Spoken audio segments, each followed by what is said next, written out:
While I was in the hospital, my parents and sister told my 6-year-old adopted daughter she would be sent back to the orphanage. "You need to make space for the real children," my sister screamed. I didn't shout. I took action. The next morning, the whole family lost it. I had just been released from the hospital when my husband Michael drove me to my parents' house to collect our daughter. 3 days. That's how long she had been there. 72 hours. A blink for an adult, an eternity for a 6-year-old. I told myself it would be fine. My parents lived with my sister Rachel and her daughter Chloe, who was the same age as Leah. Built-in playmate, doting grandparents. It should have been fine. But the second the front door opened, I knew it wasn't. Leah was waiting in the hallway with her little backpack already strapped on. It was stuffed with pajamas and toys, her rabbit's ears poking out of the zipper. She didn't drop it. She didn't run into my arms. She just stood there, small and silent, staring at the floor. "Sweetheart," I said, arms out. Nothing. Not a smile. Not even a step forward. Behind her, my mother appeared, all cheerful brightness. "Oh, you're here." She's been an angel. An angel. Sure, if by angel you mean child who looks like she just witnessed a crime. Rachel drifted in next. Chloe stuck to her side. Chloe was grinning, smug in the way only a child who has never heard the word no can grin. Rachel's eyes flicked to me, and her mouth twitched into the faintest little smirk. My stomach tightened. Michael reached for Leah's backpack. "Ready to go home, kiddo?" She nodded once, stiff. No hug, no sparkle, no usual flood of chatter. Just silence. We left quickly. I couldn't stand one more second of my mother's fake smile or Rachel's look of victory. The car ride was worse. Leah sat in the back, Rabbit clutched in her lap, staring out the window. Normally, she'd talk the entire way home.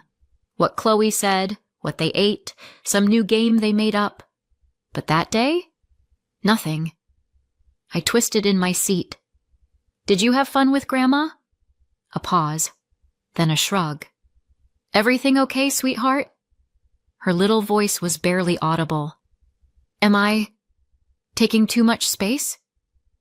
Michael's knuckles whitened on the wheel. "What?" My heart thudded. "I can be small," she whispered. "I don't need lots of toys." I stared at her. "Who told you that?" But she just twisted the rabbit's ear tighter and stared harder out the window. Back at home, things didn't get better. Leah hovered in the hallway, backpack still strapped on, like she wasn't sure she belonged. "You can put your bag down," I said gently. "We're home now."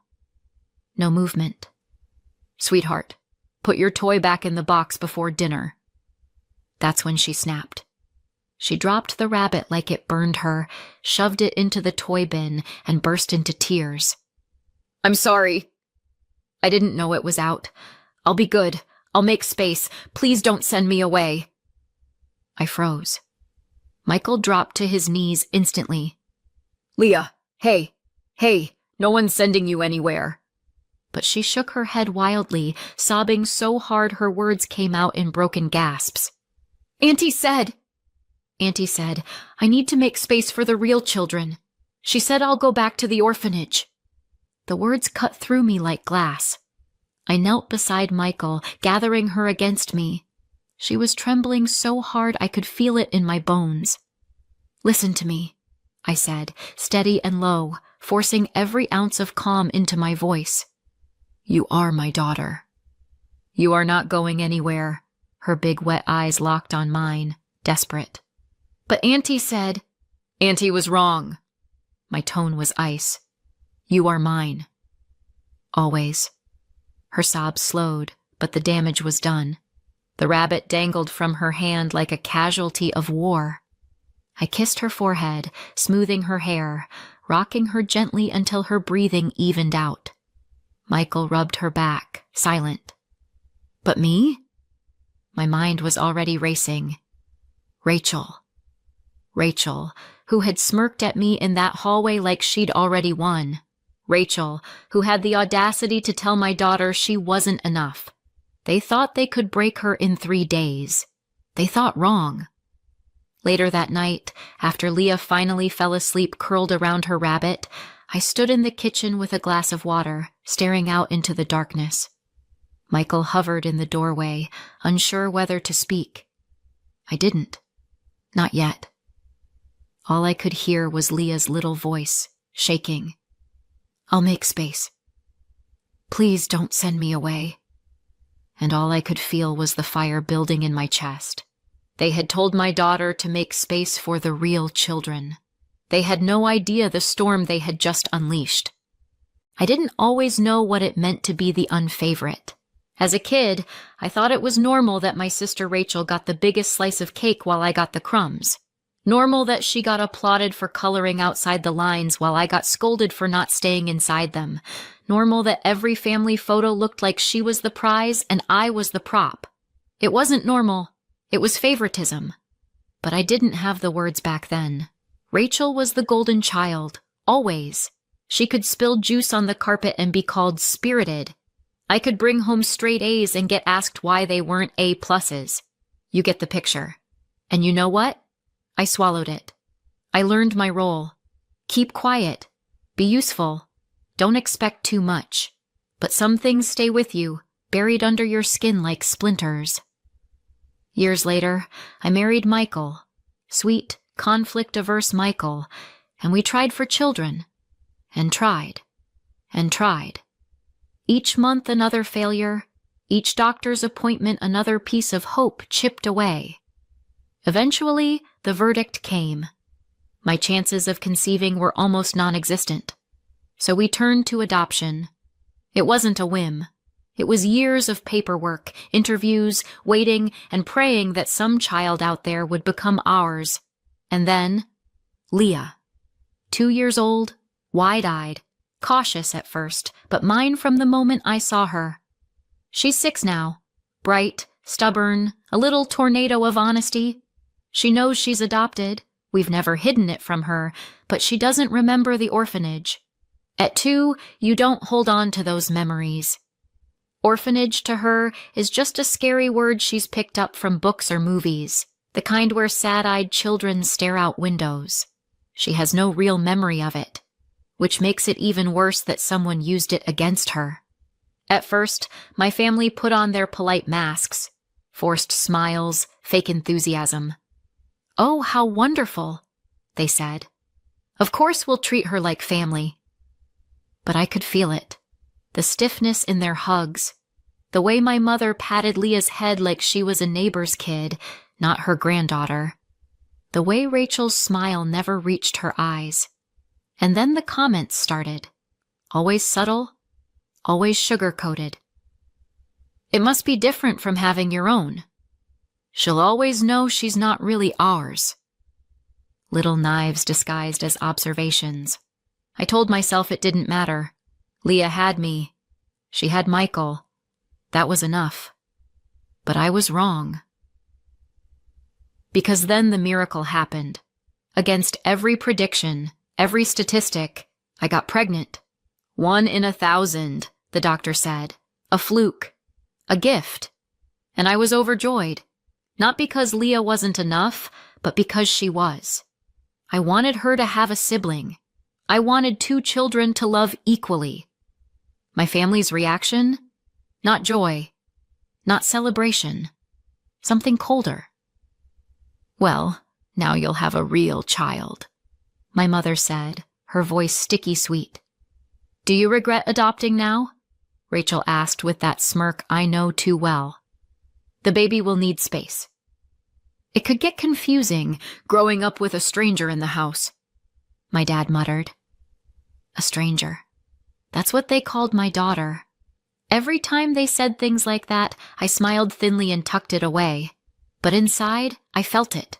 The splinters of my childhood all twisting at once. Then there's Chloe, Rachel's daughter. Same age as Leah, but you'd think she descended from royalty the way my parents treat her. Chloe's drawings are framed on the fridge. Leah's, left on the table until they accidentally end up in the trash. Chloe is called our little princess. Leah? Oh, she's polite. Polite. That's what you call a coworker, not your granddaughter. Leah noticed. Of course she did. Kids always notice. She didn't say it out loud, but I could see it. The way her shoulders hunched a little when Chloe was showered with praise. The way her smile faltered when her own work was ignored. Then the hospital scare. 3 days under observation, hooked up to monitors, convinced at any moment I'd lose the baby. Luckily, everything turned out fine. I was released, healthy, pregnant, relieved. But while I was gone, my family had been busy reminding Leah of where they thought she stood. They didn't just compare her to Chloe, they compared her to the baby I was still carrying, and in their eyes, Leah came last. And now I understood the look in her eyes when I brought her home. She believed them, and that was the moment my fear gave way to rage. Perfect. Thank you for clarifying exactly what you want. I'll deliver part 3 in the same voice and pacing as parts 1 and 2, raw, tense, laced with dry humor, and full of cliffhangers. Around 1,200 words, no repetition, no drift into part 4. This will be the showdown chapter. Here we go. It was a Saturday morning when Michael and I finally drove to my parents' house. Leah was safely at her dance class, twirling her way through itsy-bitsy spider routines with other 6-year-olds, blissfully unaware of what was about to go down. Which was good. What I had planned was not for small ears. The car ride was quiet. Michael's hands gripped the wheel a little too tightly, his knuckles pale. "Are you sure about this?" he asked. I turned my head slowly, giving him the kind of look only a woman who has been pushed past her limit can give. "I'm very pregnant, very tired, and very much done. So yes, I'm sure." He shut up. Smart man. By the time we pulled into the driveway, my stomach wasn't fluttering with nerves. It was buzzing with rage, hot and electric, the kind that settles into your bones and keeps you steady. Everyone was there. My mother, fussing with a plate of cookies like she was auditioning for World's Best Grandma. My father, silent sentinel with his folded arms, the human version of a wet blanket. Rachel, perched on the couch like a queen, her husband beside her, nodding dutifully at whatever nonsense dripped from her mouth. And Chloe, of course, sprawled on the carpet with crayons and an audience that clapped at every line she drew. It was a family tableau, normal on the surface, rotten underneath. I didn't waste time with pleasantries. "What?" I said, my voice sharp as broken glass. "Did you say to my daughter?" The room went still. Even Chloe stopped coloring. My mother looked up first, smile already pasted on like frosting. "Oh, Julia, don't be dramatic." Leah misunderstood. Misunderstood? My laugh was dry, humorless. Because she came home sobbing that her auntie told her she needed to make space for the real children. Rachel straightened, lips twitching into that familiar smirk. She was in Chloe's space. She needs to learn boundaries. "Boundaries?" I snapped. "She's 6, Rachel." 6. The only boundary she should be learning is not to eat paste. Michael cleared his throat, but I held up a hand to silence him. This was my fight. Dad finally spoke, his voice low and measured. "You're too sensitive right now. Everything feels bigger because of the pregnancy. Ah, yes, the classic family move. Gaslight me into doubting my own ears. Sensitive?" I tilted my head. "Funny. I thought sensitivity was when you don't tell a child she's disposable." Rachel rolled her eyes. "No one said she was disposable." "Really?"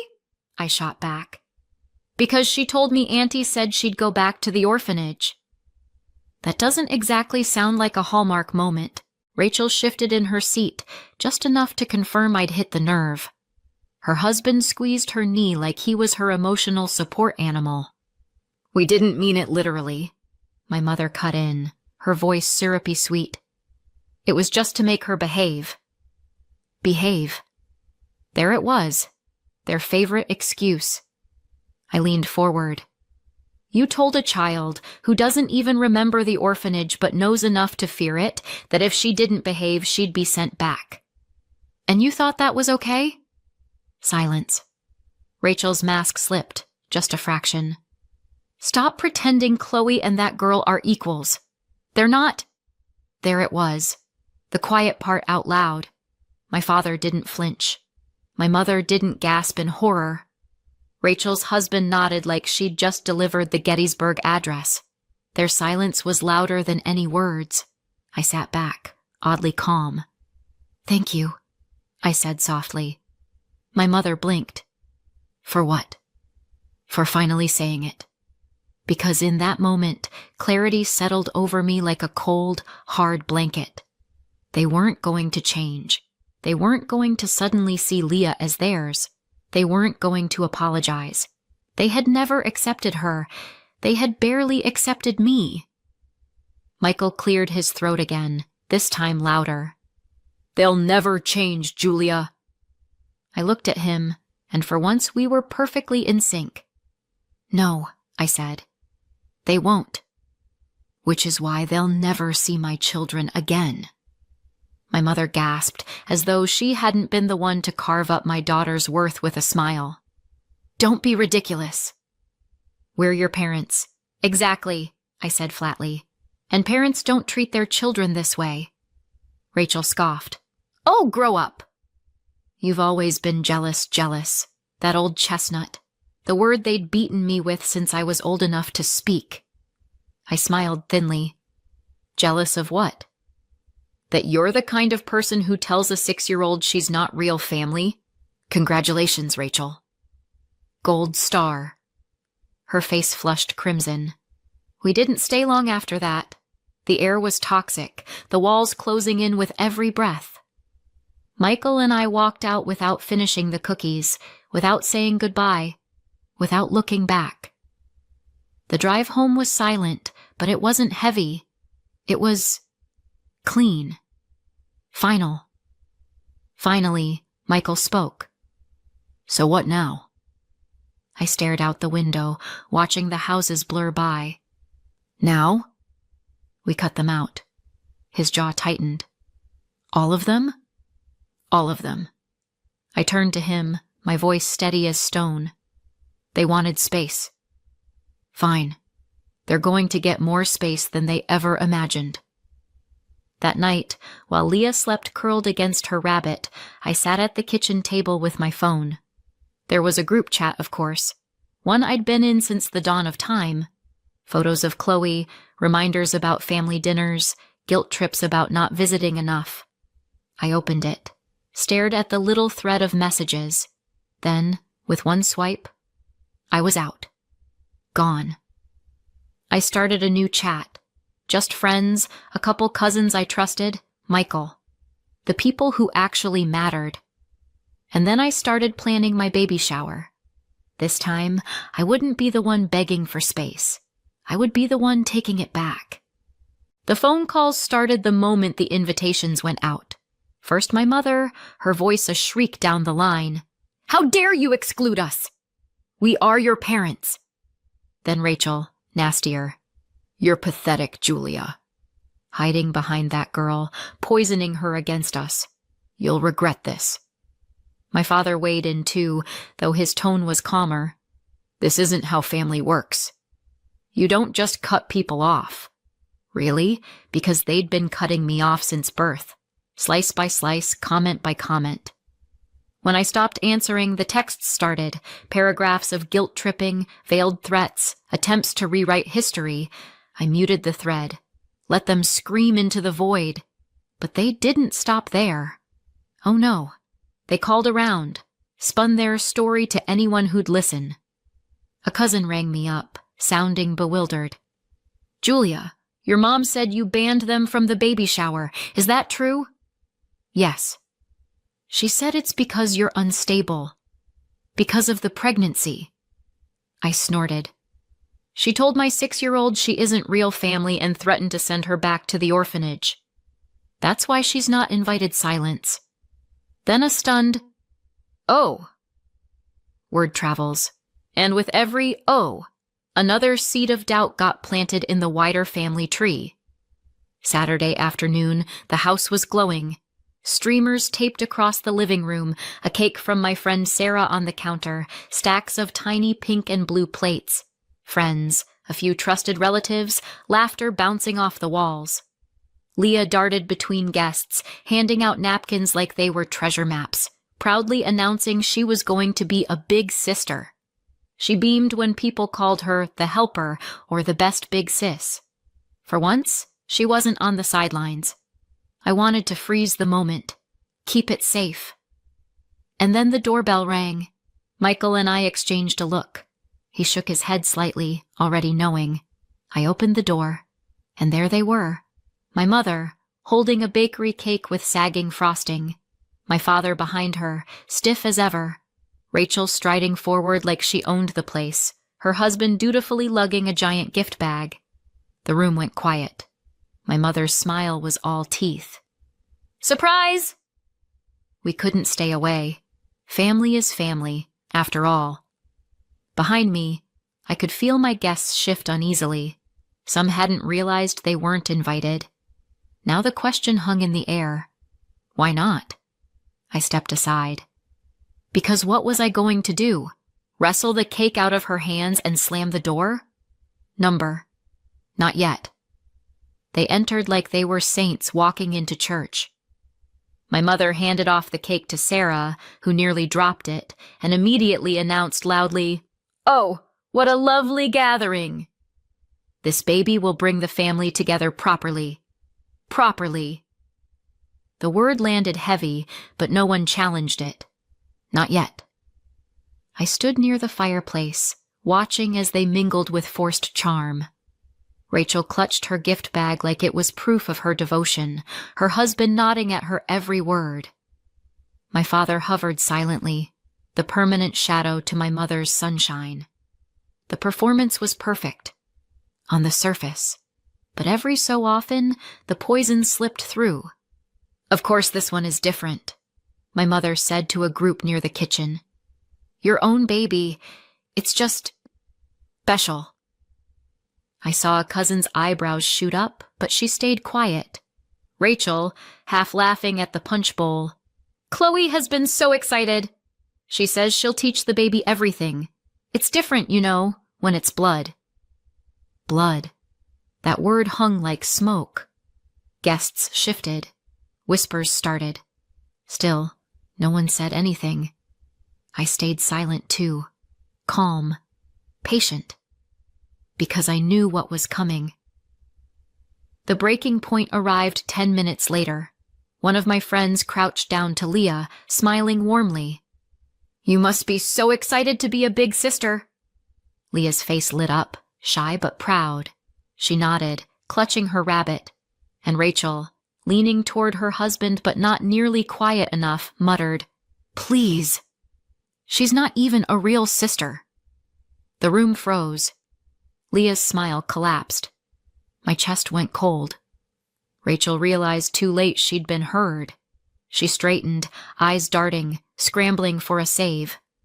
My mother jumped in fast, voice syrupy. "That's not what she meant." But it was too late. "Did you just say that?" my cousin demanded, eyes wide. Another guest shook her head in disgust. "How could you say that about a child?" "In front of her?" Leah pressed herself into my side, trembling. Michael's voice cut through the silence, steady and sharp. "It's time for you to leave." Rachel's face went scarlet. "This is ridiculous." "You're twisting—" "No," I interrupted, my voice low but carrying. "You just showed everyone here exactly who you are. And I believe you." My father tried one last time. "We didn't mean it like that."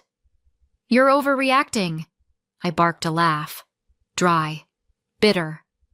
"Overreacting?" "My daughter came home sobbing because you told her she needed to make space for the real children. And here you are, proving her right. My mother's mask cracked. Her voice rose. "We are your parents. You can't just cut us out. Watch me." The silence that followed was absolute. They sputtered excuses, backpedaled, tried to plaster over the slip. But the room had already turned. Guests stared them down, lips tight with disgust. They didn't win anyone back. And me? I didn't need to scream. I didn't need to cry. I just pointed to the door. "Get out." Rachel opened her mouth again, but Michael stepped forward, his face like stone. "She said leave." And for once they listened. The door slammed behind them, the sagging cake abandoned on my counter like a bad joke. The room let out a collective exhale. But I didn't. Not yet. Because this wasn't over. Not by a long shot. It's been almost a year since that baby shower, and my parents, Rachel and her husband, haven't been anywhere near me, Michael, Leah, or the baby. Not once. Of course, they tried. The first attempt came days after the birth, a flood of messages. "We want to meet the baby. Let's put this behind us." Behind us? They threatened to send my 6-year-old back to the orphanage. "You don't put that behind you." I ignored them. Next came my father, standing awkwardly on the porch with a stuffed animal in his hands. Michael didn't let him get a word out before closing the door. And then came silence. Not because they gave up. Oh no, because everyone else started talking. The story spread like wildfire. What Rachel said, what my parents allowed, how they stood there while my daughter cried. People were horrified. Friends who once gave them the benefit of the doubt cut ties. Cousins stopped defending them. Neighbors looked the other way in the grocery store. They thought they could smear me as unstable. Instead, they burned their own reputations. Now, when their names come up, people don't say, "Oh, what a lovely family." They say, "Those are the ones who threatened to send their granddaughter back to the orphanage." That's their legacy. Meanwhile, my life feels lighter than it ever has. Leah no longer whispers about making space. She doesn't apologize for existing. She's too busy introducing herself proudly as a big sister. My friends are still here. The relatives who matter are still here. And the ones who aren't? They've erased themselves. They wanted space. They got it. And I finally got peace. On my fridge, there's a photo of Leah holding her baby brother, grinning ear to ear. This is my family. Complete. And nobody is ever being sent away. Do you think I did the right thing? Did I go too far or not far enough? Let me know in the comments. And don't forget to subscribe for more.